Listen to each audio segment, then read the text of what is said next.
MG and the Rover was the last mass production company car in China. In 2005, the company was bought by the Nanjing Automobile Company. This company couldn't use the Rover name, so instead they used the name Rongwei, which means glorious power in Chinese.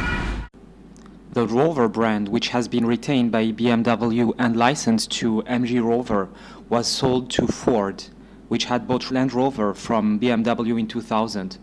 The rights to the dormant Rover brand were sold to Ford along with the Jaguar car and Land Rover businesses to Tata Motors in 2008. So as a result, the Chinese company could not use the Rover badge or the Rover brand. Here you can see that although they couldn't keep the same name, they took the same logo shape and the same colors, red and black. And here we are now, almost 15 years later, with the Rongwei RX5. It's a 5-seater SUV which was produced in 2016, and it was marketed as the first mass-produced internet car. The car was designed by a Chinese engineer, so we can see some traces of BMW design. We have some nice alloy wheels here, roof sliders here, which can be useful, and on the back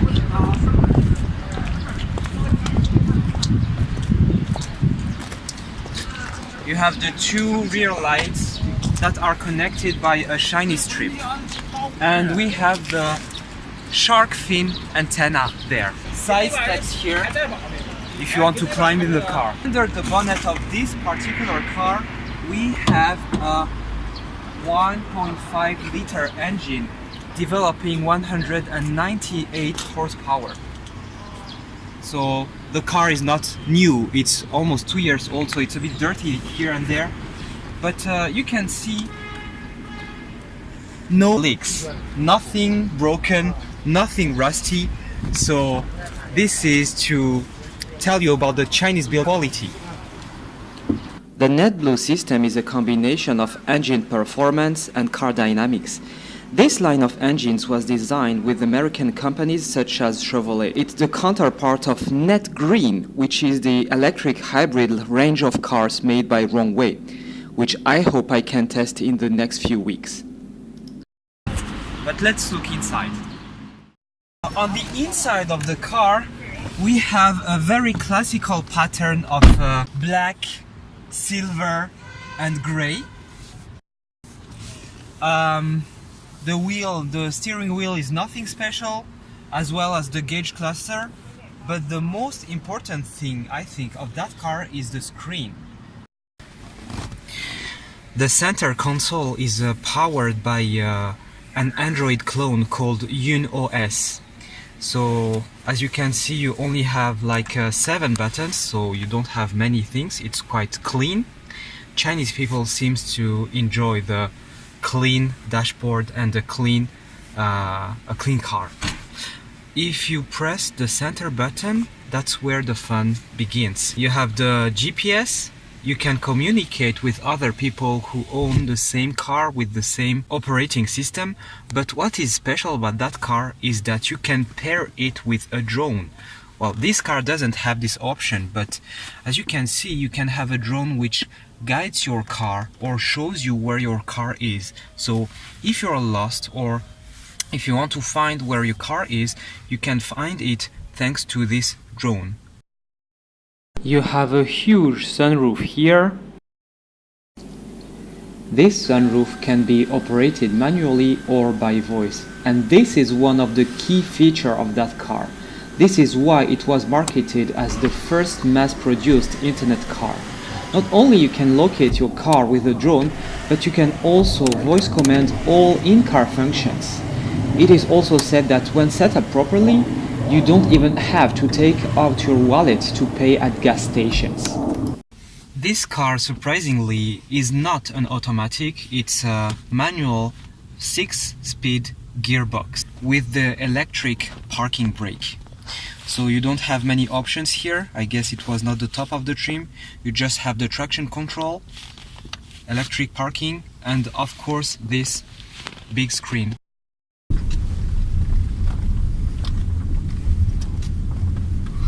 Right, so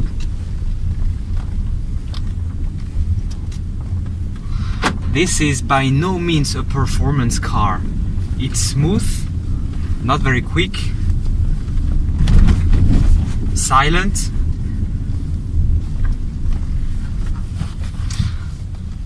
We are in a parking, and even the terrain, the ground is not very smooth.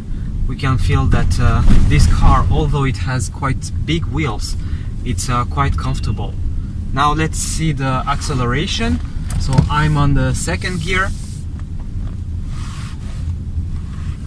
3, 2, 1, go. Nothing special, really. It's just a very common SUV. So I think they put all the money and all the marketing into this. This is the key point, the most important feature of that car, and they focused everything on that one.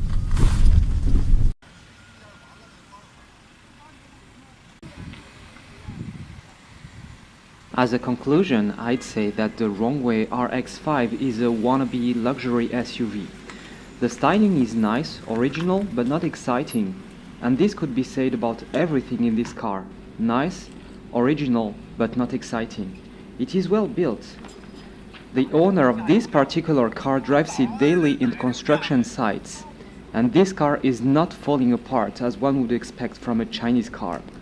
This car is sold roughly between 100,000 and 200,000 yuan, which is okay if you want a nice, comfy daily driver with a touch of high-tech. 打开天窗。现在为你打开天窗。